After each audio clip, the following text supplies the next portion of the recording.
Hola, minasan! Welcome back for another round of One Piece. Last 5 chapters.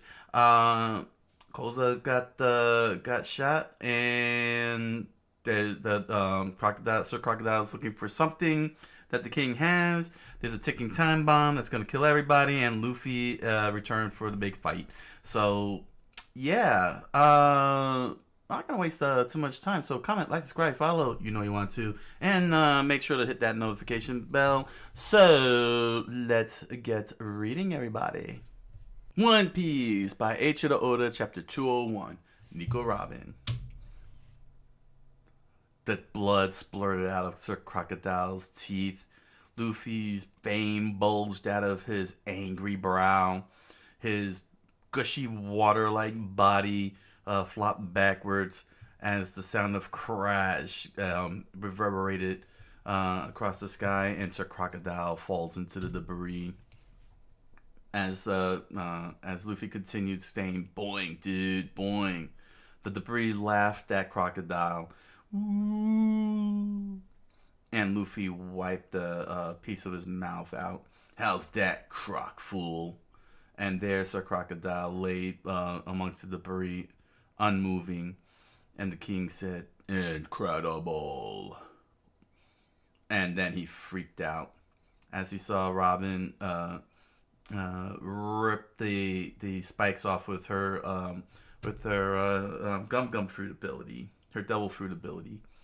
"I'm afraid you won't get to see the rest of the fight, Cobra," she said, as he screamed out loud from the pain and saw the blood his blood pouring down the spikes. "Now you're going to take me to the poneglyph," she said, as he collapsed onto the ground, nursing his wounds. "Why would you want to see such a thing?" he said, as his arms were pulled to the back. And she replied, "Don't ask us questions. Just take me there." And she looked over at Luffy as he stared right back at her. "Your luck has run out. There's no more time left," she said. And as Sir Crocodile slowly got up to his feet, he said, "Hurry and go, Nico Robin. Unless you want to die too. I've no more patience for this." "Nico Robin," the king said. "As you wish." And Sir Crocodile slapped the ground, placing his hand into the grass. The sound of glub, glub, glub echoed through the whole thing, catching Luffy's attention. "Watch the heart." He lifted his head up with veins bulging out of his brow and blood dripping off his lips. "As I make every piece of rock in this courtyard disintegrate." Luffy was horrified as he watched the plant life completely shrivel into nothingness. He looked around and realized, dude, the grass is dying. Whoa. The palm tree immediately shriveled into a straw and started collapsing onto itself. Sir Crocodile caused the entire floor to crumble and crack. And he screamed out, "Ground Seco! What the dude?" Luffy screamed as he lost his footing. And he was about to fall into the gap. Wow, I'm falling, dude," he says. He immediately used his feet to grab the edges, and his body flipped upside down. "Whoa, oh no, dude, that's dirty." And he began to pull up water from his stomach and up into his mouth. "Water, water, pistol!" he screamed out as he shot out 3 water balls at him. But Sir Crocodile stretched his hand out to the sound of "whoom," and each ball was absorbed by him to the sound of glorp. "Huh? He swallowed it up with his hands. That's awesome, but horrifying. Ugh, did you think you could defeat me like that, eh, Water Luffy?" he said. And Luffy got back to his feet as Crocodile continued. "Well, you're wrong. The essence of my sun powder lies in dehydration. Watch. My right hand dries up everything. trees, rocks, even the earth. I am, I, I am the Tomura. And suddenly, the floor began to crack again. Luffy watched on as it turned into sand and dust. Everywhere around him was just turning back into dust as the wind laughed at him. Ooh. Everything around me would become a desert. The crocodile said. The rocks? Dude, even the statues are turning to sand. Am I going to turn into sand? And he watched the head statue fall onto the ground and completely collapse into sand. The ground is drying up. He noticed as sand formed all around Crocodile. Ah, dude, even my sandals. Luffy immediately pulled his feet up and watched.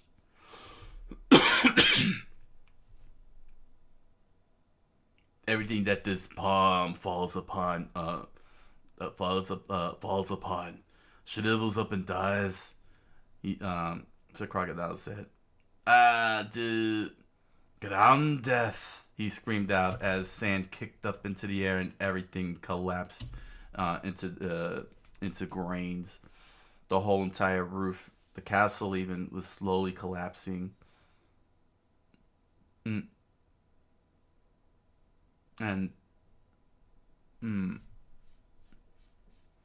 as the palace started to slowly turn into sand, Nico Robin said, "Step aside, I'm in a hurry." To which Tanjiro replied, "No, we know what's been happening here in Alabama. The wounded soldiers told us everything. Who do you think that man you're escorting is? Who do you care?" Nico Robin said, "I hate government people. Now step aside or else." And the crowd screamed, "Raw! We have no intention of letting you pass." Tanjiro raised his sword up, and then Nico with the soldiers armed to the teeth, and Nico Robin lowered her head and veiled her eyes in shadow. "Then you'll have to die." "Wait!" the king screamed out. "Never mind me. Stop the fighting in the palace square. There's going to be a huge explosion at 4:30. You must try to prevent it." Tajiri looked at her watch. "What? That's in 7 minutes." "The lives of 7 million citizens are at stake." "But we'll save you, then stop the explosion."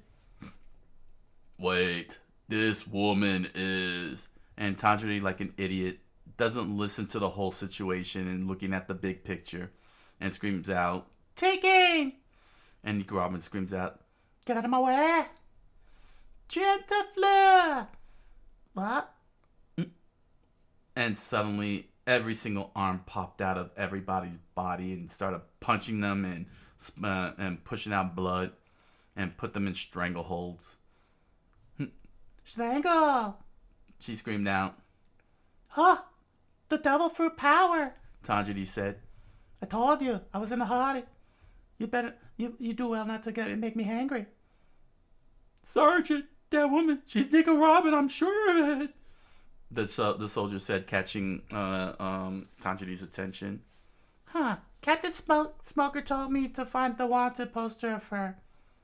As she watched, she said as all the soldiers collapsed around her. "She once had a huge bounty on her head. She was infamous the world over. I remember the headlines from 20 years ago." And the soldier continued resumed explaining. "She was accused of sinking 6 marine vessels when she was only 8 years old. The government declared her a top-level public menace. They offered a whopping 79 million berries for her capture, but she disappeared. No one's seen her since." "Enough talk," Nico said. "Make your choice. Step aside or die." It doesn't seem to bother her that she's outnumbered," Nico Robin thought to herself. And she threw her arm up, giving her next order. "Sergeant, take everyone to the square. We have to stop that explosion." But Sergeant Tashigi, immediately! Yes, ma'am! Run! The clock continued ticking as Tashigi raised her sword up at Nico Ramen with the king held hostage. Now let him go! She screamed out. I warned you.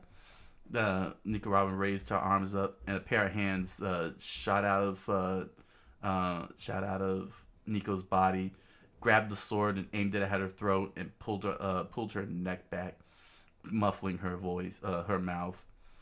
Meanwhile, back at the square, the battle raged on to the sound of roar, as Nico can hear from the distance and horrifying her.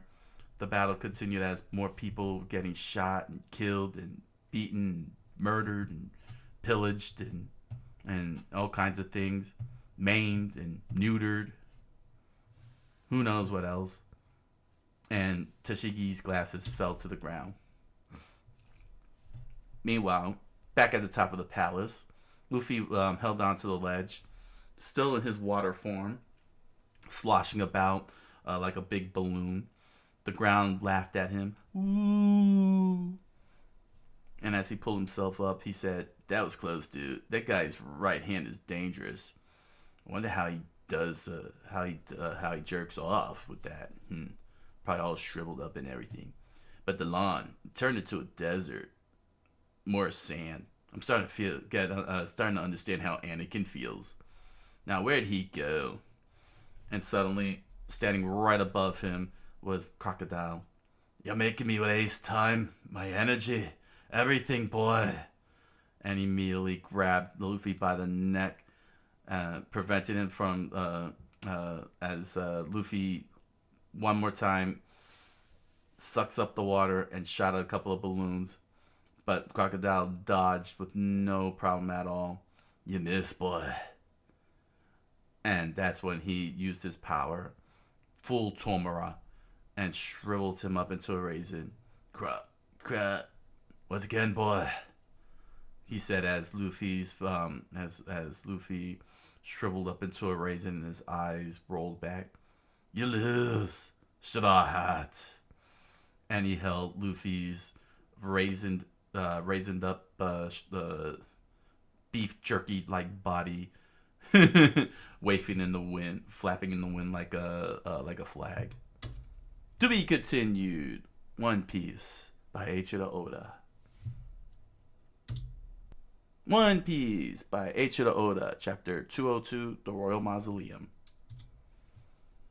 Sir Crocodile held on to the mummified remains of Luffy as his jerky-like body shriveled and shivered in the wind. "Oh, you make a nice mummy," Sir Crocodile said. "In 6 minutes, the palace square will be blown sky high along with this lawn. So stay and celebrate," he said, and released Luffy as the Straw Hat pirate plummeted to the floor below. "The coming of the Sun Kingdom's new king. Sorry, time is short, boy," he said as Luffy landed in the sand and laid flat. "I must be going to the Royal Mausoleum west of here." And as Luffy laid in the sand,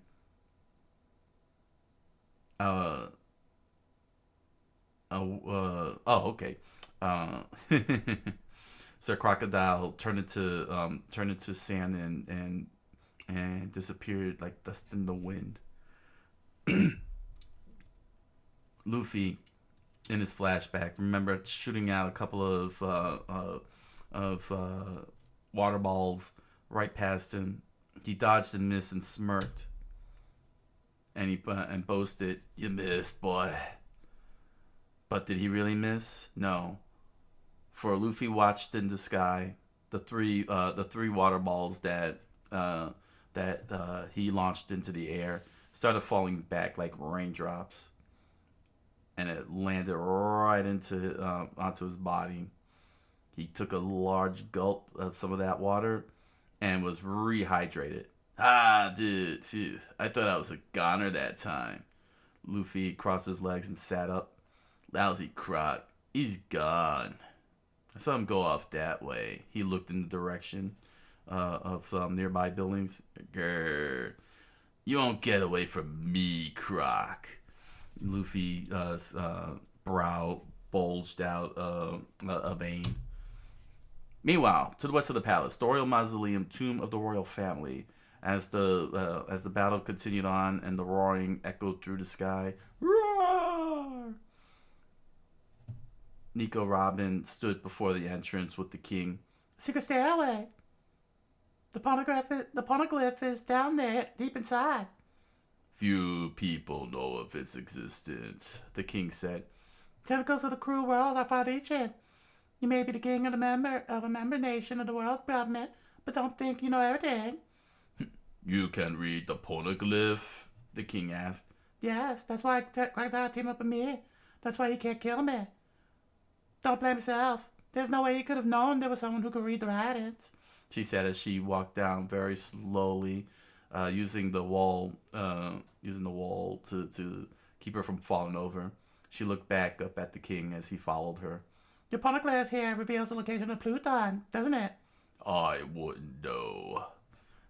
Generations of Alabastan kings have been entrusted to protecting the poneglyph. That is our only duty. Protect it? Don't make me laugh. And the king scowled back at that remark. And there they stood at the chamber, where the tombs all laid across, and one main one at the center, like a throne. Pillars rising as high up to the ceiling as possible, and hieroglyphs scrawled all along the walls. Nico Robin planted her hand on her hips and smiled. Impressive. It lies behind the last door. She walked over to the last door, as tall as a building. She opened it as the king struggled to break free. That's it, she smiled. Meanwhile, outside, as the war continued and the battle fought on, Usopp stood before everyone, still in bandages, with his finger covered in something metallic. Ha ha ha, ha ha, weaklings, he laughed as Zolo punched him in the back of the head and screamed out, What are you doing, you idiot? Yay, my injury. I'm just trying to think like Crocodile. If I were him, where would I fire a bombshell from? Well, cut it out, Zolo screamed in his face.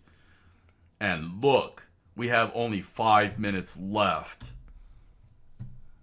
Meanwhile, Nami with Chopper were running through the streets, passing by the carcasses of dead soldiers and rebels. Chopper, can't you sniff out Chopper, can't you sniff out with your nose? Impossible. This whole city reeks of explosives and dead carcasses. Then, what if you sniffed out someone who smells like he's about to set off a bomb that's aimed at the center of the square? What kind of smell is it that? I don't know. Just do your best. What? And Sanji, on the other hand, started running across and began sliding along. An explosive capable of blowing up everything a mile and a half radius. Hold it, it's gotta be huge. As he slid like MC Hammer with his hand under his chin. And a projectile from a cannon flies in an arc, which will lessen the distance. It's gotta be closer to the square. And then he stopped and kicked the wall, cracking it into pieces. Crap! I don't have time to go around. I'll make a shortcut. And the shortcut he did as he busted through each wall, making his way across. As the war continued in the middle of the square, and everyone heard the sound of roar. Princess Phoebe with Pell flying in the air, surveying the distance, screamed out, Pell, do you see anything? I've checked the rooftops around the square. There's no sign of a bomb or cannon, he said. Could they fire it from inside a building? I'll search everything. All right. They split off, continuing their search. Meanwhile, at another part of the capital, as the war continued, Tashigi laid on the ground with her unit, all beaten up and bloody. She reached down and grabbed her sword. She coughed a bit and then lifted her head up. And there she saw Luffy looking around. Straw Hat. Where is he, dude? Where's the croc? The clock continued ticking with 5 minutes to go. She hesitated to answer as the rebels and soldiers fought on in the middle of the square. She remembered, when are you gonna learn that you can't beat me? And Tashigi fell over, had fallen over and knocked out. Sir Crocodile stood over her. Ha ha ha ha ha. So, woman, she pummeled you there. I never thought the Navy would pursue us here. What became of your boss? The little smoke got on the way. He towered over her, and she never responded back. He smiled. Losers shouldn't boast about enforcing justice. The sea favors are strong. If you want to babble about justice, go do it in the safety of the Navy headquarters. Ha ha ha ha ha ha. Tashigi shivered from her experience as Luffy screamed out, "Tell me, dude!" She broke down a little and was about to waver, but Luffy's face refused to let her do anything else. So she dropped her sword, raised her arm up, and pointed to the left. The Royal Mausoleum. That way. Thanks, dude. And Tashigi immediately collapsed and pounded the floor hard with her head and her fist. Justice? Huh? Navy headquarters? Huh? Meanwhile, Luffy continued running at high speed. Huff, dude. Huff, huff, dude. Blood splurted out of his belly, and he immediately stumbled a bit. Dude, wobble. Dude, why am I wobbling? And he immediately collapsed into the side of the wall. Thud. Oof, dude. Oh, man, huh? It's getting hard to move. That's funny. I ate plenty of meat, too. It's just a little cut. I'm still good. Just a flesh wound. I'm just a little tired. And Luffy collapsed and completely fell asleep. As he continued, as the sound of the clashing war raged on, echoing across the sky. Roar! Meanwhile, back at the mausoleum, Nico Robin looked at the hieroglyphs. It was on top of a square block, taller than a door, very, very big. And the king asked, "Did you find what you wanted?" She slid her hand across the hieroglyphs as Sir Crocodile was making his way in. "Ah, a secret stairway," he noticed. As Tashigi stumbled across the street, Usopp and Zoro continued looking for the bomb, along with Princess Vivi in another area, and Luffy laid flat out in blood across the grass. The palace square time until the explosion was 4 minutes to go. To be continued. One Piece by Eiichiro Oda. One Piece by Eiichiro Oda, Chapter 203, Crocodile-ish. The crowd continued screaming as the battle ensued, and Luffy laid flat on the grass before the palm tree near the mausoleum. Roar! The battle screamed as he struggled to get back up. Sir Crocodile was making his way down into the secret entrance as the king sat still, tied up and bound by Nico Robin's ability, as she continued reading to the sound of Crocodile's footsteps approaching it. Is this all there is? Nico Robin said. Are there any other poneglyphs here in Alabasta? Not satisfied, I kept my end of the bargain, the king said, as sweat poured down his head. True, Nico Robin replied. Quite the national secret you have here, Crocodile said as he entered the chamber. No one could find this place unless they knew it was here. So, this is the poneglyph, eh, Nico Robin? That was quick. Oh. The king surmised. Most unusual, mysterious. Were you able to decipher it, woman? Yes. Then read it to me. This poneglyph. She turned around, placed her hand on the hieroglyphs, and spoke. Kahiri was conquered by Alabasta. That was in the year of the heaven 239. In the year 260, Timar of the Bitten dynasty took the throne. The Great Path Temple in Nirmala was completed in the year 306. In the year 325, the great hero of Otea, Mahmudi. Hey. Stop. This isn't what I want to know, child. I don't care about this kingdom's history, he screamed. Tell me what it's hidden. The secret location of the destructive weapon in the world. He clenched his fist, his fingers, ready to dissolve people. Is that recorded here? She replied. This is just a history of the kingdom. What?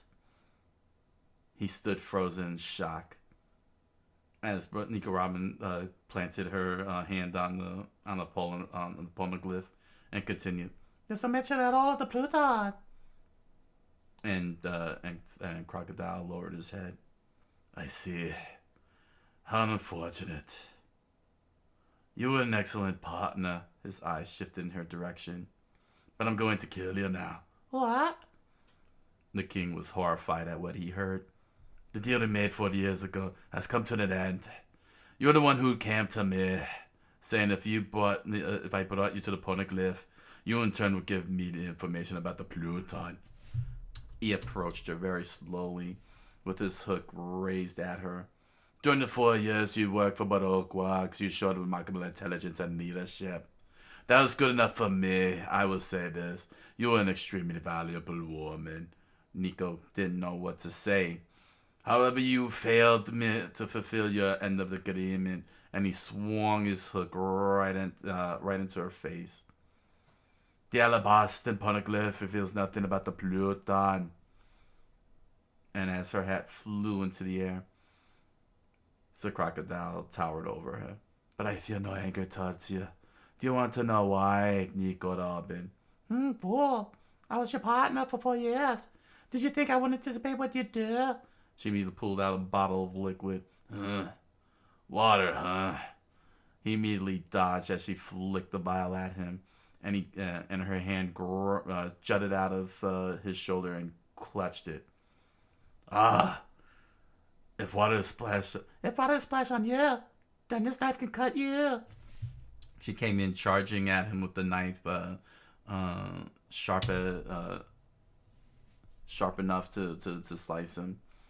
But as her hands flicked the vial of water he turned into sand and disappeared. He's gone. Where? And the hook went right through her chest. She stared out in horror as he ripped it right out of her back. I forgive you, Nico Robin, for everything, he said as blood gushed out of her chest and back. After all, I never trusted anyone from the start. And blood splurted out of her mouth as she collapsed and fell to the ground. I know from Krober's reaction that Pluton does indeed exist. Instead of relying on this old black rock, I'll find it myself. Once this kingdom is in my hands, it will be only a matter of time. And that's when a loud boom happened, and he looked up. The whole entire thing started rattling around. What's happening? It's too soon for the explosion in the square. Yeah. He looked at the king. What did you do? Nothing much, the king said, as his hands were now free because of Nico Robin's injury. By removing one small column, the stability of this underground chamber has been compromised. It's collapsing. You too will die here with me. As the 12th ruler of the house of Nefeltari, I will not surrender Alabasta to the likes of you. Hey, you're a true paragon of ugliness, Sir Crocodile smiled. You intended to bury yourself alive, taking me with you for the sake of the kingdom, eh? But he can't kill me. I'll just turn to stone, every stone that's here to stand, and make my escape. In just 3 more minutes, the palace square will explode and you'll be entombed here forever. Everyone who stands in my way will be destroyed in an instant. But I'm that moment, boy. This land will be mine. You'll die like a dog, Cobra. And the king looked at Nico laying on the ground with blood spurting out, and his vein bulged out of his cheek in anger as the clock struck to 3 minutes left. Princess Vivi, running in a very elaborate dress at a very high speed, immediately tripped over her shoes as they broke apart, and she collapsed onto the ground, injuring her knee. Ah! She struggled to get up as she pulled up her wounded leg, covered in blood. She thought to herself, "Where is it? Only 2.5 more minutes. A huge cannon that can destroy everything in an area of 3 miles wide. Where could they possibly have hidden it? We've looked everywhere. Why can't we find it? Where is there a space big enough for that cannon?" Meanwhile, Usopp, in another part of the city, screamed out, "Whoa! A stray bullet!" as it flew right past him. "A big space," the princess said to herself. "What the heck is with this panel? Oh, I see." She thought to herself. She flashed back to when she screamed out to Koza, "No fair, Koza! That's where you were hiding!" "Yeah, no fair!" Her friend screamed out. "That's it!" Her eyes opened wide. "Watch it!" Usopp screamed. "Why, you smoke star!" He fired his shot out into the crowd. "That place? It's big enough and secluded to..." "You idiot! I'm not a rebel!" Usopp ran past her as the guard chased him with a lance. And Vivi immediately screamed and grabbed him by the nose. "Usopp!" "Oh, hi, Vivi! Did you find the guy who's got the bomb?" "I figured it out." She pulled him closer, face to face. "It has to be there." "What? Are you sure?" "All right, then." He immediately grabbed his slingshot and aimed. "I'll call the others. You sure, right?" "Yes." "Lethal weapon!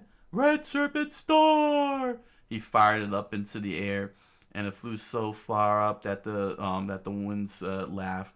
Ooh!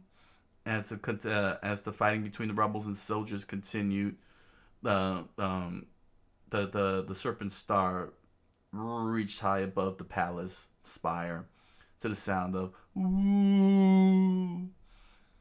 And everybody noticed it and saw where Vivi and Usopp was at, except for Luffy, who laid flat across the ground on the grass. He was sleeping very long and started snoring. "Snore, dude, snore. Snort, dude. Gubba. Nah, huh, dude? Huh?" He got up and scratched his head. That was a good nap, dude." He looked around at the mausoleum and was wondering what's going on. "Oh yeah, suddenly I couldn't move, so I decided to take a quick nap." Then he slapped his fist onto the palm of his hand. "And now I'm better, so, oh yeah. It's time to get righteous. Okay, Crocodile, I'm gonna blast you." He started running and flew right past the entrance. He stopped and looked back and saw the opening. "That hole, that looks crocodile-ish, dude." To be continued. One Piece by Eiichiro Oda.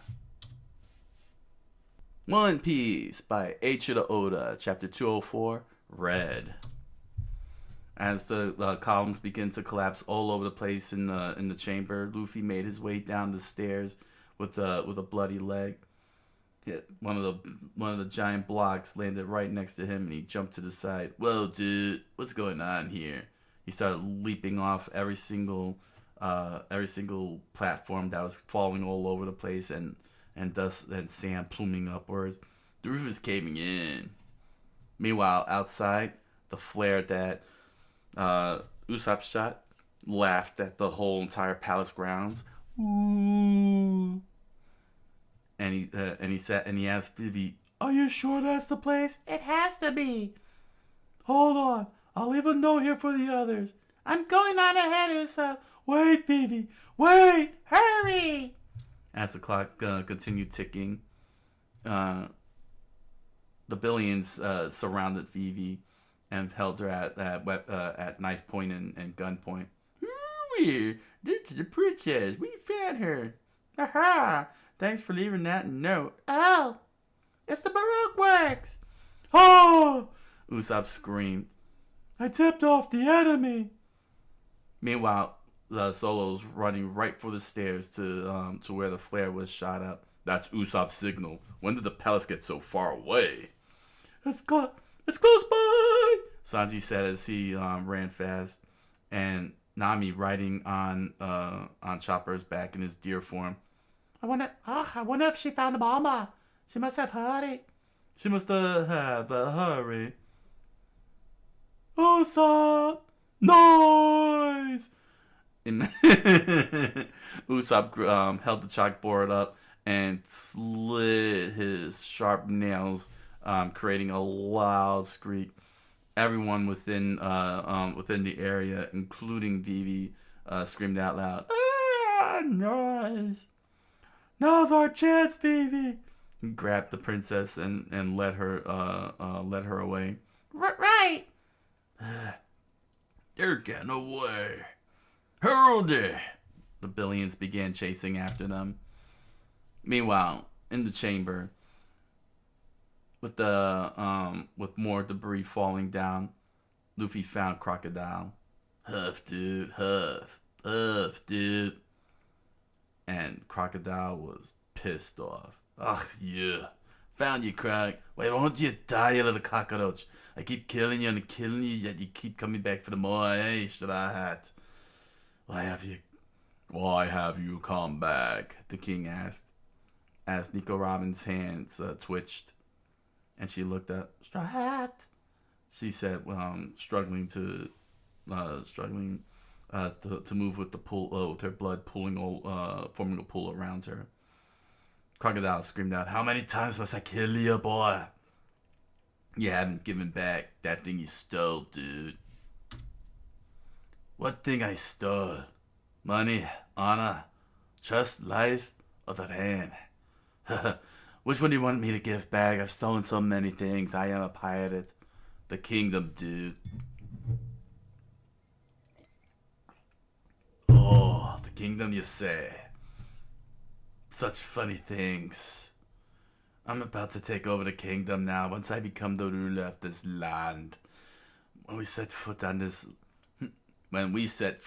land, dude, this kingdom of hers was long gone."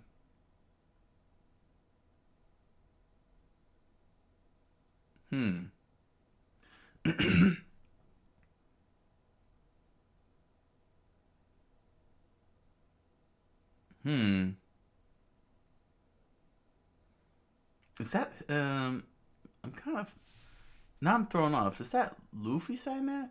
Oh well. Meanwhile, Usopp is screaming at Vivi, "Hurry, hurry!" as the Billions continue chasing them. And in a flashback, she remembered, "We're going to reason with him. I don't want no more bloodshed." We're going to reason with him," she said to Luffy. "I don't want any more bloodshed. Until recently, Ermalu was green and full of life." "Please, Princess Vivi." Please, Princess Vivi, stop those fools." And that's when Luffy, oh, wait, that's Toto? Toto said in the flashback, "Please, Princess Vivi, stop those fools."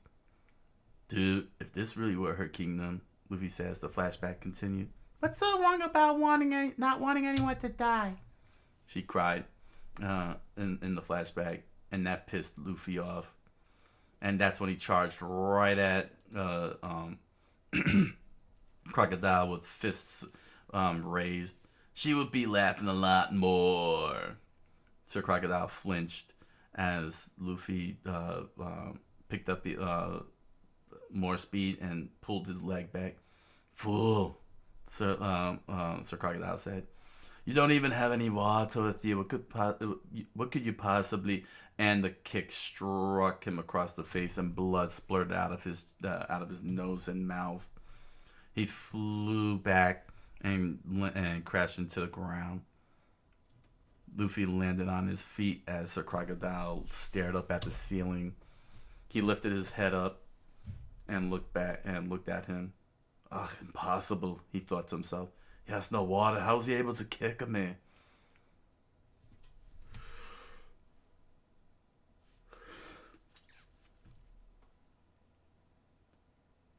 And he remembered Vivi in the flashback. If it weren't for you, Alabasta would still be at peace. To which he replied to her, "For your love for your country moves me to tears, princess. But that love will destroy Alabasta." As the war continued outside, Luffy came in out of nowhere with his fish flying out and screamed out, "Crocodile! Ugh, wait, boy!" But Luffy refused to wait. He delivered a punch right square in the nose of Sir Crocodile's face, and with that right hook, sent Sir Crocodile flying even further back and right into a wall. And dust, sand plumed up into the air. Luffy veiled inside the dust. Watched as Sir Crocodile coughed and sat himself up. Yeah, did you use blood? He was shocked as he saw the blood dripped off the knuckles of Luffy's fist. Dude, blood can make sand harden too, right? He raised it up and made more blood gush out. Oh, boy. Fine, Crocodile said as he got back to his feet. First in the desert outside Rain Base, then in the Royal Palace, and now in this underground mausoleum. Die a third and final time. For daring to challenge me, I will reward your persistence. And Luffy delivered a kick to the face. But Sir Crocodile was able to dodge this time, and he took his hook and stretched out and removed what was underneath it. But as a pirate, I must admit your never-ending drive to defeat me is indeed impressive. You're an entertaining fool, but a worthy foe. And he revealed polka dot hook that gleamed a shine to it. Came off? What's that, dude? It's a poisonous hook. Oh, I get it, dude. Then you'll understand we're both pirates, and when pirates fight, it's to the death. There are no rules to combat. When the square above us explodes, this place will be buried instantly. This is the end, boy. Let's settle this once and for all. And Luffy took a fighting stance as Crocodile raised his hook up. His poisonous hook high up, ready to swipe. Meanwhile, outside, one of the soldiers noticed someone approaching, and he pointed out, "Oh, look, it's Rano Zolo." Drat, the Navy's here. I don't have time to this. "Why are you here? What are you doing?" "That's my line," he screamed out. And they immediately stopped and started giving directions. "Go back, turn north at the last corner. You'll come out in the square." "Yeah, go back and turn right now. Not this way." "Are you stupid?" "Stupid? Wait, what?" Ah. The crowd, the members of Baroque Works laid down onto the ground. "Hurry, Usopp! Thanks. We're here to help you," Tashigi said as the Marines continued taking on more Baroque Works villains, criminals. "You've got to stop the explosion in the square. Now move!" To be continued. One Piece by Eiichiro Oda. One Piece by Eiichiro Oda, Chapter 205, The Sansan Band's Secret Fort. The battle ensued. What soldiers remain, what rebels remain, is so few in number at this point. Usopp and Vivi continued running to their destination. Hurry, hurry! We've lost a lot of time, but if the Navy hadn't come to our aid, it would have been even worse. They arrived at the square as the war ensued, and she watched in horror as her people continued killing each other. Don't look at them, Usopp said. The bloodshed will be a lot worse if we don't stop that explosion.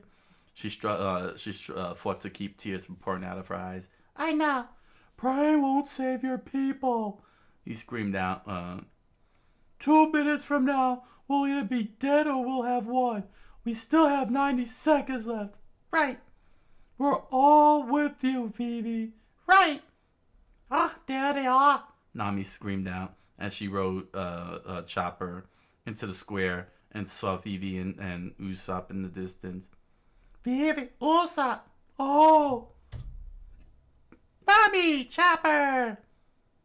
What's going on? The Navy came to our rescue. Did you find the bomber? Did you find the bomber? Oh, not. Did you find the bomber? Oh, sorry.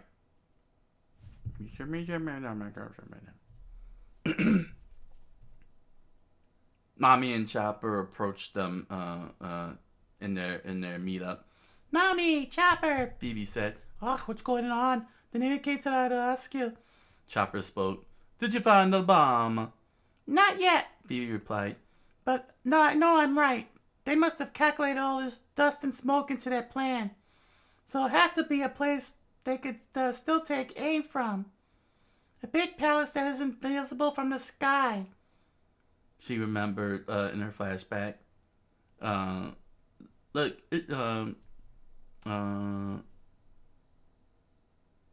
yeah. Look, it's huge, right? This could be our secret fort, the children screamed out. Hooray!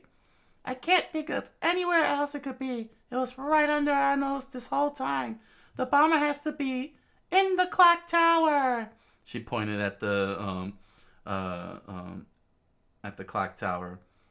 And Doc Brown immediately screamed out, "Oh!"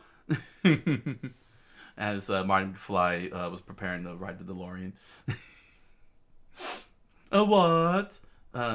Chopper screamed out. The clock tower. I see. You could get a good shot at the square from there. And they watched as the seconds continued to tick down. There's no time, Pal screamed out. I'm sure I saw the smoke coming from around here. But with all the dust down below, I can't see very... And a loud boom cracked the sky. And Pell fell down and plummeted to the earth. And there was a weird frog with smoke pouring out of its mouth going, cattle, cattle, cattle. As Pell crashed into the ground below, there was the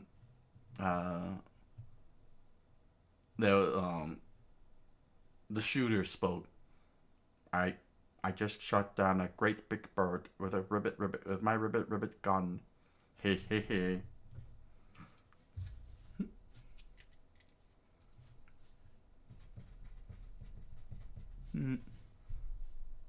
Pell watched in horror as he saw the clock go further and further away. I was careless, he said as he crashed into the ground, and the war ensued in the middle of the square. It continued rattling throughout until the mausoleum, where Luffy and Crocodile made a bunch of walls collapse around them. Those Luffy's fist flew right past Crocodile, and he reached out to Luffy's arm with his spiky hook that was full of poison. Luffy immediately grabbed his arm and pulled it back fast. Yank, dude, and the hook struck the ground, missing him altogether. Luffy jumped back as he felt the snap of his arm returning, and he took a couple of deep breaths. Huff, dude, huff. Huff. Sir Crocodile replied as veins bulged out of his brow, and more debris from the roof collapsed from above. Luffy jumped right at him with his arm stretched back. Gum gun. Boom. And Sir Crocodile immediately raised his right arm up, and Luffy pulled back and stopped his fist from flying with his right leg. Oof, dude. And he jumped to the side as Sir Crocodile reached out with his right hand, and Luffy swung his kick right into Sir Crocodile and missed. Sir Crocodile stared at Luffy, and Luffy returned the stare, and they both swung their attacks again. This time, Luffy was able to jump further away and, like Spider-Man, clutched the wall. Huff, dude. Huff, dude. And he watched as the poisonous hook melt down the snow into liquid. Oh, dude. And suddenly, blood splurted out of the temple of Crocodile's head. He smiled as the blood poured down the side of his face and dripped off his cheek. Luffy dropped right back to the ground and took a fighting pose. They stared at each other, sizing each other up, waiting for the next move. And when the debris snapped off and fell down, it landed right in between them. And they both and they used that as the signal to charge. And charge they did as they ran right at each other. And just as Luffy kicked Sir Crocodile in the face, Sir Crocodile struck Luffy's shoulder with the poisonous hook. Luffy wrapped his arm around Sir Crocodile's arm and spun until he was able to deliver a kick right into Sir Crocodile's head. Sir Crocodile stumbled back and rolled to the ground as the king watched on to the sound of the debris laughing. Ooh. Who is this boy? The king thought. Crocodile slays my soldiers as though they were mere bugs, and yet he... Sir Crocodile laughed. I've impaled dear boy. I've buried you alive, I dried you up, but every time you come back, however, you won't come back from this. I've won. Soon the poison will start to take effect. You still don't get it, dude, Luffy said as he held his fists up. Meanwhile, back at the square, Vivi looked up at the clock tower and thought, what happened to Pal? She looked around. Meanwhile, Nami got her attention. Vivi, even if this is the place, we'll never make it up there in 1 minute. I'd hope that Pal might. Oh? Well, we just gotta use the stairs. What's the entrance? Chopper said. What? Hey. Nami! Vivi! What are you doing up there? Sanji said, looking down from above the roof. I found your note beside the smoke pig in your left. It said clock tower, so I climbed up here. And Usopp pointed at him and screamed, no,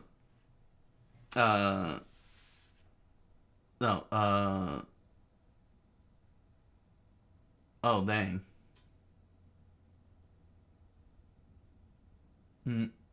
Is that Solo?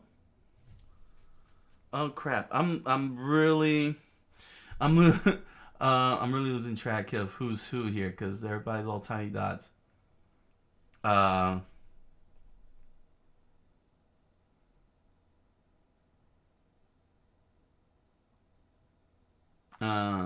Okay. Oh my gosh, is that supposed to be Zolo? All right, Solo in the second window. Screamed out, "What do you want me to do? Where's the bomber?" "Go to the top, up above. Climb up and pulverize him," Usopp screamed. Ah! Hey, I've been looking for you guys. Solo too? Oh my gosh. What are you doing there? That's my line. That's my line, Sanji said. Well, the Navy kept saying go north, so I climbed up. North and up are totally different things. Never mind, Usopp screamed out, pointing at the two of them. Good job, just climb up to the top. It won't work, Vivi said. What? Neither of them connect to the clock tower from where they are, she said with her fists clenched. The only way to the clock tower is through a stairway located at the far corner of the first floor. But Solo could easily smash through the tower walls. But that might trigger the explosion. We have no choice. We'll have to take the stairs. Wait, Vivi. I have an idea. Nami smiled as Vivi stopped and listened. Meanwhile, the clock door opened very slowly. Gato. He. Hey! Oh! What? Huh? And the clock tower laughed at all of them. Ooh. Oh. Dang. I did not see this coming. Oh, man.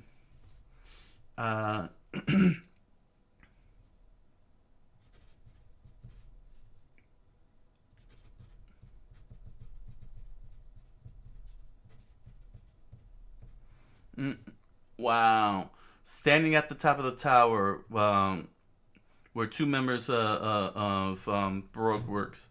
The Frontier agents missed Father's Day, dressed in frog gear, a skirt with a blouse and tie with a weird frog hat covering over her 6 pigtails, holding on to a frog gun, a gun with a frog's face on it, and her boots were not only made of frogs but were actually in the shape of frogs. Meanwhile, her partner, Mr. Seven, wore a powdered wig with glasses, a long coat with curled up boots, and he held a simple little gun in hand, and his jacket had number 7 emblazoned on it. Well, Mr. Seven, this is our final mission. Girl.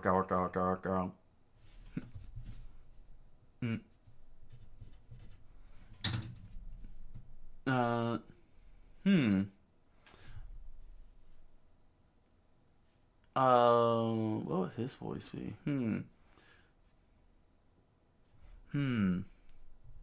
What'd I give him?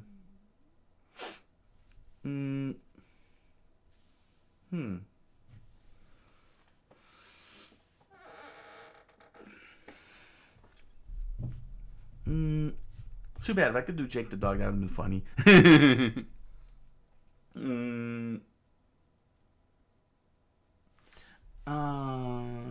Let's see here.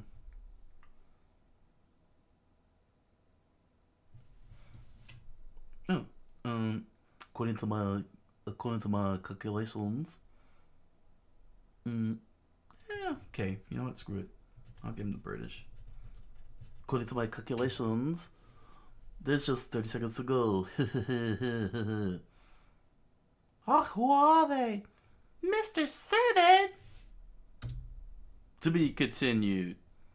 One Piece by Eiichiro Oda. Well, that was a good set of chapters. There was a couple of hiccups here and there, but it paced along nicely. It really got to the point. Dragged a little bit in a few areas, but overall, it got us to our next destination, thankfully, and didn't waste too much time. Gave us a couple of good fights. A lot of interesting revelations. A lot of good stuff. So basically, as Luffy and Crocodile fight, we end up having Nico finally, taking the spikes off of the king, and of course making the way. Of course, interestingly enough, Luffy is looking at Nico Robin, sizing her up and everything. But they start making their way to the poneglyph, where she's capable of interpreting the whole thing. Very simple. we get to see the depths of Sir Crocodile's powers as he as he pulls a Tomura and makes everything disintegrate to sand, which is pretty dang frightening, as you can see here. Very funny that Luffy, was able to go upside down. His little water pistol trick does work, but this time Sir Crocodile is able to dodge it because only his right hand, for some weird reason, only his right hand can make everything dry up and disintegrate into sand and so on. Dehydration is basically the power he wields. It's not a big. It's just a very interesting move. Of course, we've seen that when he did that to Mr. 3, but we get to see that at a more grotesque level. Meanwhile, Nico Robin with the King stumble upon Tashigi and her team. She's ready to throw down, but unfortunately, the power of the Devil Fruit goes against them, and they end up getting overpowered and overwhelmed.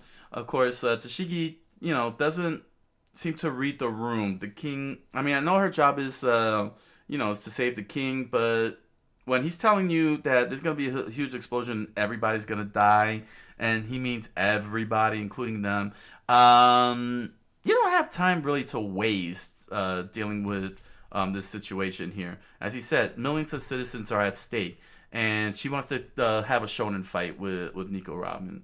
Very bad. I don't think that was very good writing. Makes the Shiga look stupid, and she's not supposed to look dumb. But we get a quick backstory on Nico Robin. She since she was a kid, 8 years old. She had been using her powers to cause all kinds of problems, and at such a young age, she ended up with a 79 million berry wanted poster, which is very crazy that even the Marine that children are not even exempt from the whole thing. 8 years old. She was only 8 years old, and they got a $79 million berry reward on her head. That's a crazy world. It's a very crazy world. But yeah, she basically beat Tashigi. Meanwhile, we get one of the most gruesome moments in One Piece. We really got to see what happens when Sir Crocodile goes all on in, really going on the dehydration. He completely reduced Luffy to a shrub, but not until before Luffy fires a couple of water balls, which the crocodile missed, which will be very interesting as to what would happen later, as we find out. It rehydrates him. It was all part of the plan, all according to Cake. Which brings us to chapter 202. Luffy was sent down. This is one of the most gruesome drawings I've ever seen here. This is the most gruesome to date. Seeing Luffy like this, all shriveled up and everything, and then he's flapping down to the ground. Very, very horrifying. I can't imagine how many people died like that. Where Luffy, has the gum fruit to help him out. Regular people would just die instantly from this, and that's just horrifying. But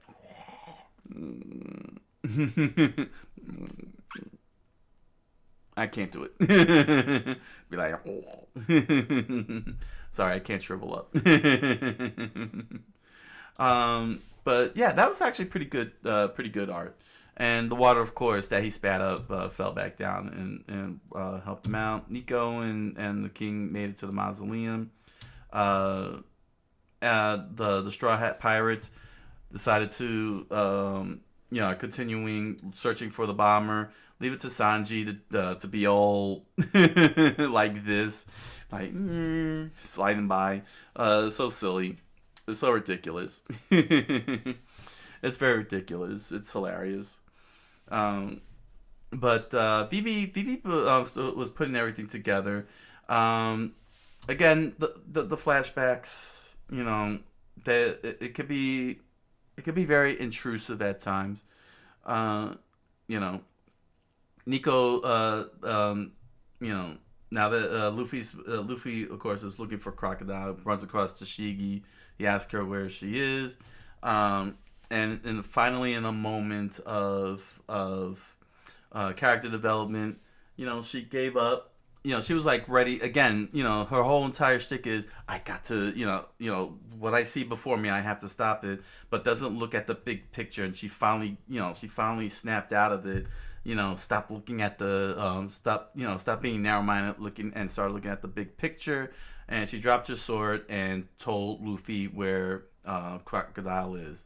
Where Sir Crocodile is. And again, the flashbacks, I feel like the flashbacks in these set of chapters are very intrusive and really disrupt the flow of the story. I don't think they're really that necessary. But yeah, she kind of had this revelation, looks like she's going to have a villain moment or something. Who knows? But yeah, she was completely shocked by the whole thing.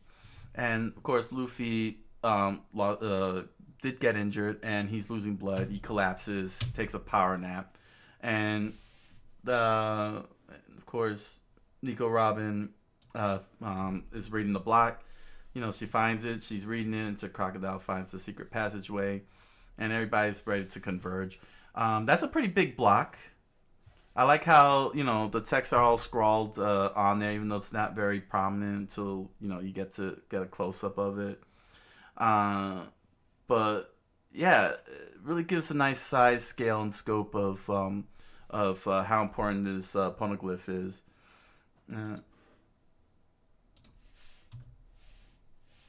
But yeah, we continue on with 203.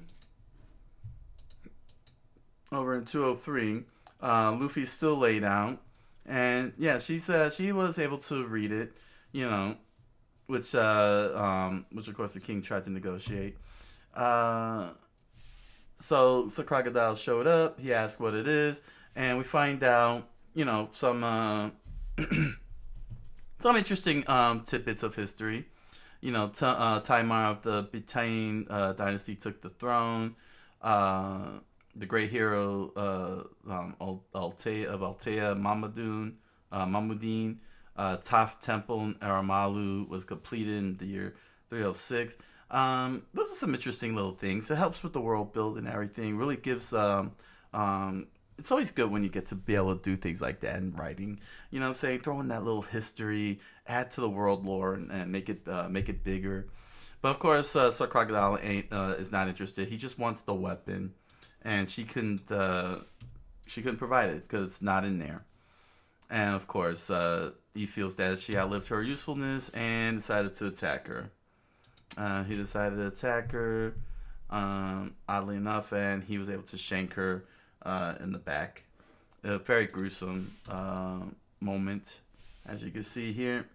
He not only got it into her, got the hook right through her, but he was able to yank that out the way he did. She should be dead, but of course she doesn't die because Shonen's got a Shonen, Shonen has got to Shonen, and yeah, she's gonna live. But yeah, we get back to the Straw Hat Pirates, and they're struggling to figure out everything. We get a comedic moment, of course, where Usopp is running back and forth. It's okay. That was intrusive. But yeah, time was of the essence as everybody continues looking on, and Luffy finally woke up from his injury and found the secret passageway.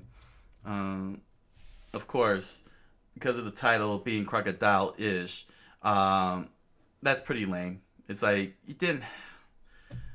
What I'm saying? It's like adding the line, that hole looks crocodile-ish, because you had to justify the title crocodile-ish. Didn't need to do that. Didn't need to do any of that. It wasn't necessary. Yeah. So yeah, everything is slowly coming to a head now. With 204, it turns out that the king, has sabotaged the temple and is gonna. The mausoleum is going to collapse and everything. Meanwhile, the crew, the Straw Hat Pirates, trying to figure out where it is. But the Billions show up once more to cause problems. to cause problems. But of course, Usopp decides to use a chalkboard to make them suffer. He made them suffer. And in a moment of awesome, was it here? No. Yeah, and he made them suffer. In a moment of awesome, he sets off a flare while they were all, going crazy, while they were all incapacitated. We get the basically we get the showdown once again. This is like showdown number 3. I don't know how I feel about this because now it's come. Sir Crocodile is acknowledging that this is the 3rd time, so it's starting to hit meta territory. Honestly, I don't know if 3 fights. If it's been since it's 3 fights, I don't know now if that was really necessary or not. That was just too much, especially because now it's devolving into meta, where Sir Crocodile is like, "I fought you 3 times. Why can't you be beaten?" Of course, we get these intrusive flashbacks. These particular ones here, very intrusive. Throws everything off. Quite honestly, I'm not sure how how they're relevant to what. I mean, I think I know where it's relevant, but then again, you got this panel here with the present day panel of Usopp and Vivi. Then it's just going through flashbacks, and it's like, whose flashback is this? Is this a general flashback? Is this a specific general? It's confusing. Saying it's confusing to know where who's following what. But yeah, Luffy delivers jumps in, delivers a kick, and knocks him back. It turns out that Luffy was using blood. He was using blood for Sir Crocodile to much like the water where he splashed him. He chose to use blood because liquid apparently is liquid. Which again brings me to the question of consistency. Brings me to the question of consistency, because last time, the last show, regular water had a limited, either no effect or a limited effect, but the salt water does. It's like it's a little inconsistent at the moment. But it's still doing its thing because after all, Luffy delivers an awesome rockin' punch here. That's a pretty nice shot there, with the details, the scuff marks on their faces, the bulging veins, the muscles and everything in between. Very nice panel. Really displays the level of impact in it. But yeah, Luffy now has a good fight and turned the tables on Sir Crocodile. And Sir Crocodile, of course, pulls out a hook that is poisonous. And meanwhile, we find out that Tashigi ordered the Marines to help the Straw Hat Pirates, direct them to the center square, which basically shocked everybody. Tashigi and them are taking care of Baroque works and anything else that might be in their way, and she got them to go for the square to the clock tower, which is what Vivi discovers in her flashback as everybody officially gathered around, and it was time for them to go on up. Pal, of course, was close to the clock tower, and he gets sniped by somebody in the clock tower, which was very weird, with the frog gun. Turns out to be more members of Baroque Works. Of course, Luffy gets poked by the poisonous thing. Turns out the poisonous thing can melt. It's pretty crazy, but they fight, and we get some good scenes. And it's here that Luffy gets struck. I gotta say though, the fight scene in this chapter is very good. Very well detailed. I mean, just look at how they do the muscles, how they show their faces. It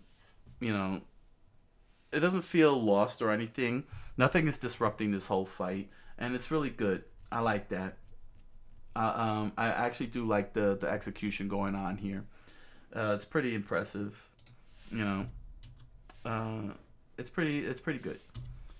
But eventually, now this one threw me off.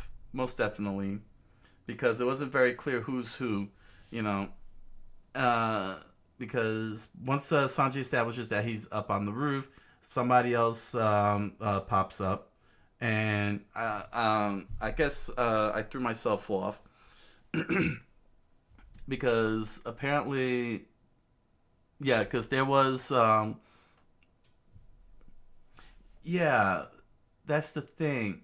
It didn't establish where Sanji was. I thought he was on the roof, but he's actually in the window, and that threw me off. I didn't even catch on to that, especially then all the way up at the top. Zolo shows up. Zolo shows up somehow. And now, and I got thrown off as to who was talking which and where, and so on. Very chaotic. Again, not a very good set of panels on this one here. But, yeah, BV pointed out that they need to go, that they're not in the right route, and that there is a way up. Unfortunately, there's a big problem. That's when the clock tower opens up, and we find a couple of more numbers here. Mr. 7 and Miss Father's Day, which honestly it didn't even hit me that when they showed all the numbers, yeah, number 7 was missing. There was no number 7 shown. So now we end up getting Mr. 7. I wouldn't say that's Oda's fault, because he did round everybody up and he did count the numbers. That was on me for not paying attention. That number 7 was missing in the whole thing. That number was actually legitimately missing. So no, it's not a bad thing. It makes perfect sense because they would be the last of the numbers to block everybody off. So it's okay. I find that okay. I find that okay. I wish we could have met them a little sooner, but it's all right. It was a good surprise. It was a nice surprise. No big deal. And that's where our chapter stops at. So, yeah, the crew are in big problem. Got a big problem. They only got 90 seconds left. How many seconds left? According to Mr. 7? 30 seconds. They got 30 seconds, and somehow they got to climb up all the way at the top, get past those two, and stop the bomb, which something tells me it's going to last another 10 chapters. We're going to have 30 seconds lasting 10 chapters here.